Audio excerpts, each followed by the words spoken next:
Bonsoir, bienvenue dans le journal de TV78. Ce qu'il faut retenir de l'actualité locale, voici les titres de ce jeudi 12 décembre. Spectacle et sourires pour les enfants malades de l'hôpital Mignot situé au Chénéro-Cancourt. Hier, le service pédiatrie de l'établissement fêtait Noël, un événement assuré par l'association Rire 78 dans le cadre de l'opération Rire pour guérir. Suite et fin de notre dossier sur les personnalités de l'année dans les Yvelines. Côté économie, c'est une entreprise saint-quentinoise qui a marqué 2019, Alltrix, plateforme en ligne de vente spécialisée dans le cyclisme.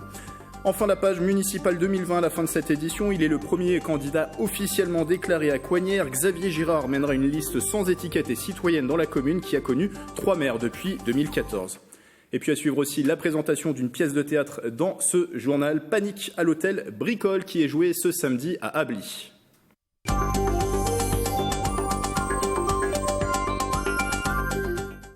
Le service pédiatrie du centre hospitalier de Versailles situé au Chénéro-Cancourt fêtait donc Noël avec enfants et familles hier, un grand spectacle avec l'association Rire 78 pour mettre des étoiles dans les yeux de ces petits. Le reportage de Marilène Yapichino.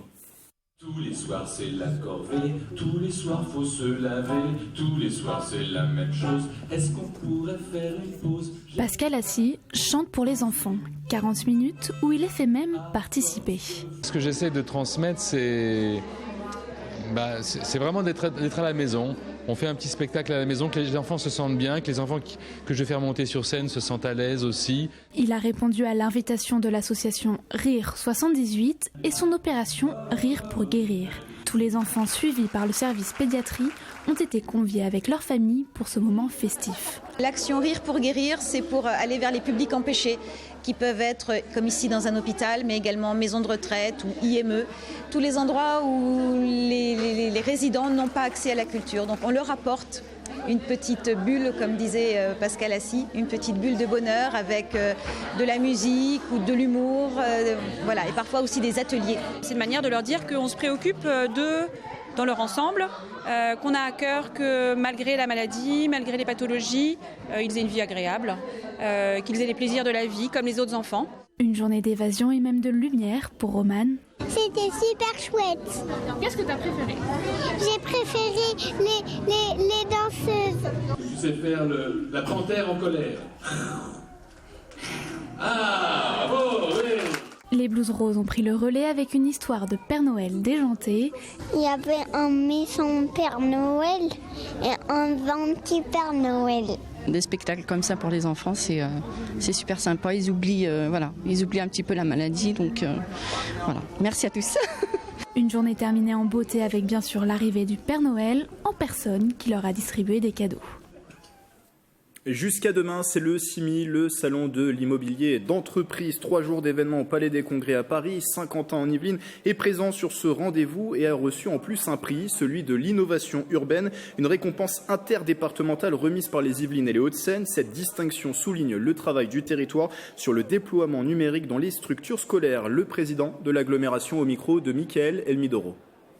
C'est certainement en France la première fois que 12 villes s'associent pour transformer leur école à un niveau aussi élevé. Je vous rappelle qu'on améliore le plaisir d'apprendre avec cette méthode et on améliore le plaisir d'enseigner pour les profs.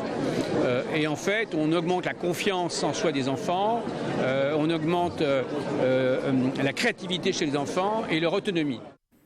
Le dernier focus ce soir sur les personnalités qui ont marqué 2019 dans les Yvelines. Nous avons choisi pour la personnalité économique une entreprise, c'est en quelque sorte l'Amazon des produits cyclisme. La plateforme Alltrix a connu une année exceptionnelle, croissance continue, sponsor du Tour de France et aussi partenariat avec le groupe Decathlon. L'entreprise créée en 2008 et installée à Montigny-le-Bretonneux ne cesse de se développer. Nicolas Dandry pour le sujet.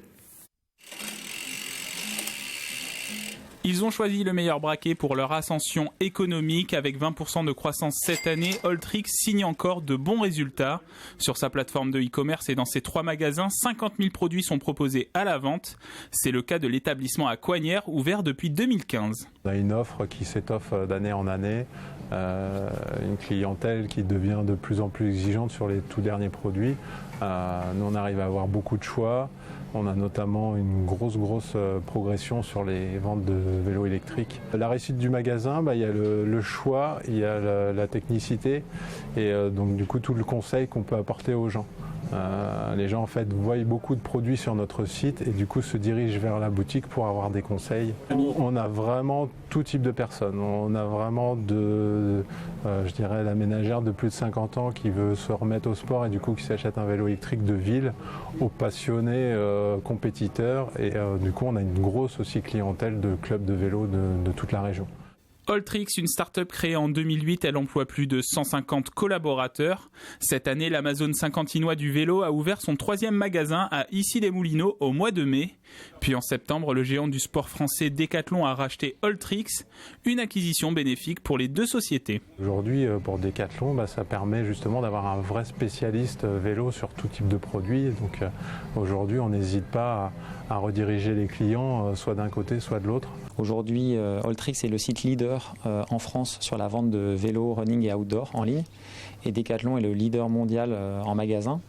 Donc c'est d'allier nos forces, eux sur le magasin pour nous apprendre à nous développer en retail physique et nous aussi de transmettre notre savoir-faire à Decathlon et ensemble c'est de proposer de meilleurs services aux consommateurs. 2019, c'est aussi le renforcement de la visibilité de la marque, un spot publicitaire à chaque diffusion des étapes du Tour de France sur France Télévisions. On a réussi à négocier une visibilité forte pendant les directs, pendant la retransmission sur France Télévisions.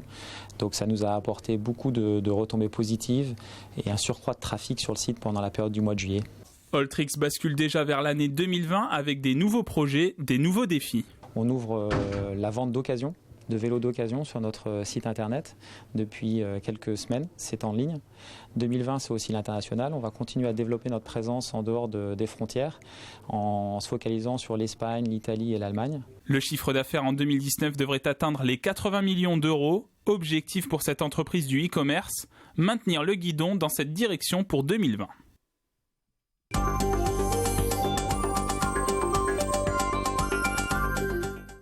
Quelques idées de sortie à présent dans ce journal. Dans moins de 15 jours, c'est Noël. Pour beaucoup d'entre vous, c'est synonyme d'achat, d'idées de cadeaux aussi. Mais c'est aussi l'occasion de multiplier les activités à vivre en famille. Mélanie Poquet, bonsoir. Bonsoir. Pour cette chronique loisirs, vous avez choisi de fêter Noël de manière décalée, c'est ça ? Oui.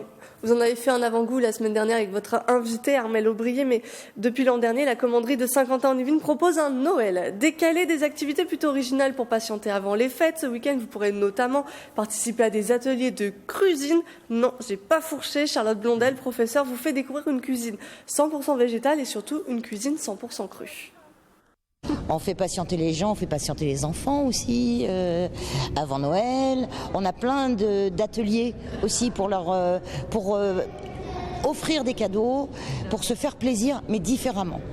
Avec une association telle que Very Green à la Verrière, qui va proposer des ateliers pour fabriquer ses propres cosmétiques, une démonstration de sapin en palette. De nombreux ateliers donc avec un angle original. Et oui, alors Dominique Benaïm n'en a cité que quelques-uns parce que bien sûr c'est difficile d'être exhaustif, mais on peut en rajouter d'autres, création de cartes de Noël connectées, du yoga en famille, des décorations de Noël mathématiques en origami, et l'un des ateliers vous permet même de faire des dessins lumineux. C'est Maflo et Pasdoué qui l'anime, l'artiste plasticienne est en création à la commanderie pour cette saison. L'artiste qui nous a inspiré aujourd'hui est un artiste que j'ai découvert sur les réseaux sociaux qui, à partir d'objets de son quotidien, en observant les ombres portées de ces objets, s'est mis à dessiner tout autour et à en créer une poésie. Merci Mélanie. Et il y a aussi un temps fort ce week-end, c'est un marché solidaire des créateurs et des associations vous proposeront des produits, de quoi donner des idées au Père Noël pour garnir le pied du sapin et aussi de nombreux marchés Noël en programme à Saint-Quentin-en-Yvelines ce week-end. Vous en parlerez dans votre émission le 7-8 loisirs à suivre après ce journal. Plus qu'une pièce de théâtre et des surprises, c'est ce qui est promis par la Commedia des Lablis ce samedi à la salle culturelle L'Étincelle à Ablis. 2 représentations à 15h et 21h de sa création Panique à l'hôtel Bricole. On en parle avec Pascal Bidou. Bonsoir. Bonsoir. Vous êtes co-créateur de cette compagnie de théâtre. Vous signez cette pièce avec Corinne Bidou qui l'a mise en scène et vous jouez également dans cette pièce de la Commedia des Lablis. Déjà un mot sur cette compagnie de théâtre. Elle joue ses créations, des spectacles d'auteurs aussi. Et vous jouez dans toute la France, c'est ça ? Oui, c'est ça. Actuellement, on tourne sur toute la France avec divers spectacles. On a notamment 2 spectacles enfants, un sketch en format court de 30 minutes et puis 3 pièces de théâtre avec des genres relativement différents pour pouvoir toucher tous les publics. Le nom Commedia dell'Abli fait tout de suite penser à la Commedia dell'arte qui avait une vocation populaire, qui est née en Italie au XVIe siècle. Il n'y a aucun lien, en tout cas, est-ce qu'il y a une vocation aussi populaire de votre compagnie ? Populaire, bien sûr, oui, mais aucun lien avec ce qui est présenté, puisque Commedia dell'Abli, nous, on a pris le nom de Commedia, et puis Abli, parce que... voilà, on est originaire d'Abli, et on a voulu mettre cette petite touche dans le nom de notre compagnie. Commune du Sud Yvelines. Alors, Commedia dell'Abli, c'est le théâtre qui vient chez vous. C'est en tout cas ce que vous promettez sur votre site internet. Vous ne jouez pas qu'au théâtre, mais aussi dans des salles polyvalentes, des salles aussi de fêtes, des salles des fêtes, le tout en zone rurale aussi, c'est ça ? Exactement. Étant donné qu'on tourne un peu sur toute la France, on s'adapte aux conditions. Alors, on va jouer aussi bien dans des salles polyvalentes, des salles des fêtes, et puis des grands théâtres comme dernièrement, on a joué au théâtre d'Aurillac, on a joué au théâtre de Châtel-Guyon, voilà. Avec des décors qui s'adaptent à chaque fois ? Oui, toujours des décors qui s'adaptent, et puis des décors légers, parce qu'on est une petite compagnie, donc on n'a pas beaucoup de bras. Qui la compose, justement, cette compagnie ? Alors la compagnie, elle est composée de aujourd'hui 4 membres, donc Corinne, ma femme, qui s'occupe de la mise en scène également, qui a écrit cette pièce avec moi, et puis un couple, Claudine et Jean-Loup, Claudine qui est comédienne avec nous et Jean-Loup qui est à la régie. Alors on en vient à cette pièce Panique à l'Hôtel Bricole ce samedi, donc elle est présentée à Abli, une pièce qui tourne depuis 2008, non depuis 6 mois en France, pardon 2008, c'était 2018 que j'avais la date, mais en tout cas ça fait 6 mois qu'elle tourne en France, cette pièce. Exactement, ça fait 6 mois qu'on a commencé à la présenter, elle prend bien, elle plaît beaucoup, alors c'est une comédie et on vient pour rire, se détendre, avec des textes... qui valent ce qu'ils valent, mais qui font vraiment mouche à chaque fois. Et si on fait un petit pitch, c'est la vie d'un couple d'hôteliers qui donc a un hôtel dans une station thermale qui est plutôt découragé, qui réfléchit aussi à fermer leur établissement. Il y a des visiteurs, des visites un peu impromptues qui vont intervenir. Exactement, des visites impromptues, des contrôleurs qui viennent pour la sécurité, on touche un peu à la vie de tous les jours pour ce couple d'hôteliers qui est soumis aux contraintes administratives et puis une clientèle des fois un peu bizarre et inattendue. On voit actuellement le teaser de cette pièce de théâtre. Alors samedi, ce sont 2 représentations qui sont prévues à Abli, mais pas que. C'est une soirée, une journée de surprise qui attend les spectateurs. Oui. On a voulu, en étant justement chez nous, produire un gros spectacle et une grosse journée de théâtre. Donc on aura une présentation avec 2 présentateurs qui sont vraiment très dynamiques. Une première partie, puisqu'on fait venir 3 jeunes talents d'une compagnie du Lot et qui viennent faire leur première partie. Nous, on jouera après et puis il y aura des surprises aussi pendant et après la pièce de théâtre. On précise que l'entrée se fera en participation libre au chapeau. Est-ce qu'il reste des places ? Alors pour samedi soir, la séance de 21h, c'est complet. La salle fait 336 places exactement. Pour 15h, il reste quelques places. Et l'entrée, comme vous dites, on a décidé que pour que le théâtre soit accessible à tous, on fait une entrée libre au chapeau. Merci Pascal Bidou de la Commedia dell'Abli. On rappelle cette pièce Panique à l'Hôtel Bricole ce samedi à la salle de l'Étincelle à Abli, de représentation à 15h et 21h. Merci beaucoup. Merci à vous. Avant la page municipale, le point sur vos conditions de circulation demain vendredi dans les transports. Plusieurs syndicats ont appelé à poursuivre la grève contre la réforme des retraites jusqu'au moins mardi inclus. Les perturbations seront quasiment les mêmes qu'aujourd'hui. Sur le trafic de la ligne U, trafic encore très partiel. Vous le voyez, un train par sens toutes les 1 à 2 heures. Pour la ligne N, un train toutes les 30 minutes entre Rambouillet et Paris-Montparnasse. Autant de trains sur l'axe Plaisir-Grignon, mais sur des créneaux de 5h15 à 10h30 et de 16h15 à 22h. Donc c'est sur les heures de pointe qu'il y aura ces trains toutes les 30 minutes. Pour les lignes de RER, pas de changement. Un train sur 2 en heure de pointe sur le RER A, un train sur 3 sur le RER B. Enfin, aucun train ne circulera encore sur le RER C entre Paris-Austerlitz et les gares de Versailles-Chantier, Versailles-Rive-Gauche et Saint-Quentin en Yvelines. Enfin, notez que le trafic du T6 reprend demain une circulation quasi normale, notamment sur des villes comme Vélizy et Viroflay.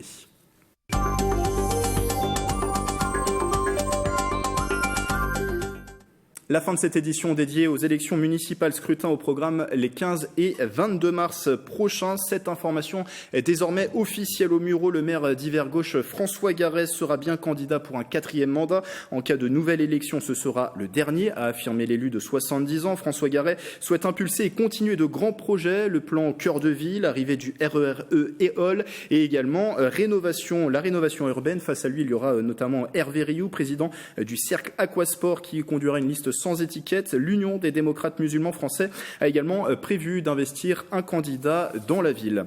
Elle aussi est maire sortante, mais dans la commune de Saint-Cyr-l'École. Sonia Brault a lancé officiellement sa candidature hier mercredi. L'élu a succédé en février à Bernard Debain dans la ville yvelinoise. Mathilde Demy.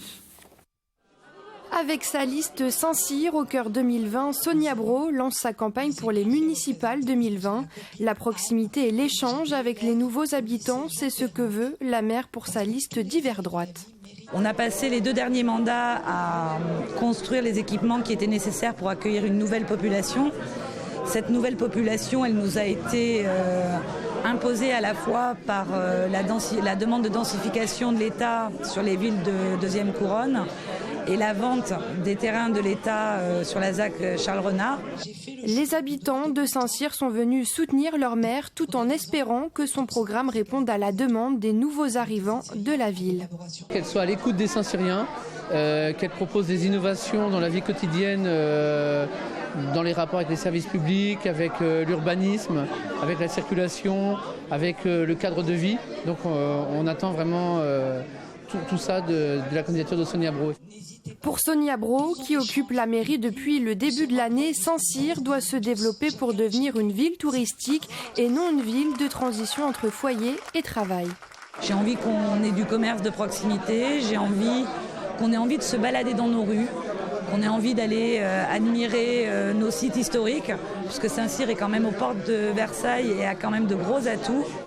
La maire sortante est pour l'instant face à la liste Saint-Cyr-l'École en commun qui n'a pas encore de tête de liste désignée. Coignères, qui a connu 3 maires depuis 2014 et une élection municipale partielle qui a installé Didier Fischer comme maire il y a 1 an. La campagne du scrutin se lance peu à peu. Premier candidat officiellement déclaré, c'est Xavier Girard. Bonsoir. Bonsoir. Alors, vous êtes trésorier du comité des fêtes de la commune. Vous conduirez la liste sans étiquette Coignères Avenir. C'est une association d'habitants à la base qui a été créée en 2018 au moment de l'opposition sur le projet de fusion avec Morpa. Pourquoi créer cette association à l'époque ? Au départ, c'était vraiment un collectif de citoyens qui étaient horrifiés de ce qui arrivait à leur ville, à leur village. Ils ont touché à leurs valeurs. Et là, à ce moment-là, on a créé ce collectif qui était l'union de tous les démocrates, tous les républicains. Pour nous, c'était une infamie de revenir sur Morpa, en tout cas, de faire cette union sans nous concerter. Et un projet qui a été ensuite abandonné. Du coup, c'était la juste suite de proposer cette liste là pour ces élections municipales de 2020. Tout à fait, ça. J'en fais partie, donc beaucoup de colistiers, d'un seul coup, ça a résonné notre devoir de faire quelque chose, en fait. Ça a réveillé le citoyen qui était en nous et se dire que on ne pouvait pas se laisser manier par des politiques. Et il se passait des choses derrière nous, on ne comprenait pas tout et on a envie d'agir. Voilà. Alors, Coignères Avenir qui a la volonté d'être apolitique, ça veut dire qu'il n'y a pas de revendication d'investiture. Ça va rassembler diverses sensibilités, cette liste ? On essaye d'aller au plus large, de la droite, de la gauche, les écologistes. Il y a un seul critère qui est irrémédiable, on ne veut pas d'extrême. Voilà. Donc on peut être encarté. Il y a plusieurs personnes qui sont à différents partis, qui sont engagées politiquement depuis plusieurs années parfois. Ça ne constitue pas un problème, c'est juste la diversité. On veut que toutes ces différences fassent la différence, c'est notre slogan. Donc voilà. On parlait du projet de fusion qui a été avorté. On rappelle qu'il a entraîné une large défection de la majorité à l'époque et conduit à la démission de Jean-Pierre Sevestre en septembre 2018. 3 maires en 6 ans à Coignères, une année 2018 finalement mouvementée. Est-ce que depuis l'élection de Didier Fischer, il y a une certaine sérénité qui est revenue dans cette commune ? On le rappelle, moins de 4500 habitants. Est-ce que c'est votre avis ? Oui, ça a été très difficile pendant 4 ans, avec tous les projets qui ont été bloqués, donc qui ont avorté qui ont été reportés pour certains. Donc là, effectivement, d'avoir un maire depuis 1 an avec une équipe municipale, ça apporte un plus. C'est certain que ça nous change depuis les 2-3 dernières années. Maintenant, une certaine sérénité, oui, retrouvée. C'est pas pour autant qu'il faut rester vigilant. Et on est dans le challenge de l'équipe de M. Fischer. Est-ce que la création, par exemple, de conseils de quartier, qui a été une initiative du maire actuel, Didier Fischer, est-ce que c'est une initiative qui va dans la bonne voie, vous qui prônez justement une liste citoyenne? Est-ce que le citoyen doit avoir son mot à dire dans la décision politique d'une commune, justement? On parlait en off, en coulisses, tous les deux, et puis avec ma colistière qui était avec moi. Effectivement, on a participé à ces comités de quartier. Ça revient d'une bonne décision, on pense, de l'équipe en place. Après, je l'ai dit en fin de conseil municipal à M. Fischer, personnellement, j'étais un petit peu frustré des suites, puisqu'en fin de compte, ce qui revient principalement, c'est des problèmes de voirie, des problèmes d'éclairage, des problèmes de propreté. La plupart se retrouvent dans le périmètre de la SCAI et on n'a pas de visibilité quant aux suites. Voilà. Donc c'est sinon davantage à améliorer. En tout cas, c'est sur une la bonne initiative. Communication, effectivement, des suites à donner, mais en tout cas, oui, au départ, ça vient la démocratie participative avec les citoyens. En plus, c'était plutôt bien géré avec des grosses participations. Alors, si on parle de votre programme, il reposera sur 4 piliers. La famille d'abord. Comment comptez-vous agir sur ce sujet de la famille ? Alors la famille, on va reprendre surtout aussi de l'intergénérationnel. On va reprendre de la petite enfance à la seniorité. On pense créer certaines choses comme la passe mobilité pour l'handicap. Également pour les jeunes enfants, c'est compliqué d'avoir une poussette traversée Coignères actuellement. On a des trottoirs qui sont défoncés. C'est une certaine dangerosité également. On pense également à créer un city park. C'était déjà dans le programme de l'année dernière. Un skatepark, un nouvel espace de jeu dans la résidence où il n'y en a pas. Voilà, un certain nombre de choses comme ça. Évidemment, avec la participation des enfants aussi à la résidence des personnes âgées. Enfin, on a beaucoup d'idées dans le domaine. Un volet environnement aussi. Est-ce que vous êtes favorable à cette demande de la municipalité d'intégrer le parc naturel régional de la Haute-Vallée de Chevreuse? Coignères pourrait l'intégrer, et ce, dès 2023, comme ville-porte, c'est-à-dire un statut de ville-membre, finalement. En tout cas, c'est une première étape vers l'intégration totale. Il faut aller en ce sens. Il faut faire partie du PNR pour Coignères. Je pense qu'il faut faire partie du PNR, comme ville-porte. Ça va être compliqué d'aller plus loin, puisqu'on a quand même une énorme zone commerciale et industrielle, et puis la fameuse Nationale 10 qui nous coupe en deux. On va en parler dans un instant. Mais entre Saint-Rémy-l'Honoré et le Ménil-Saint-Denis, qui font partie du PNR, on se trouve là entre deux, et on a des très, très beaux espaces, alors, qui sont les bois dits d'Assaut, on a l'étang du Val-Favry, on a des champs qui sont maintenant tous bio, donc on a notre place au sein du PNR.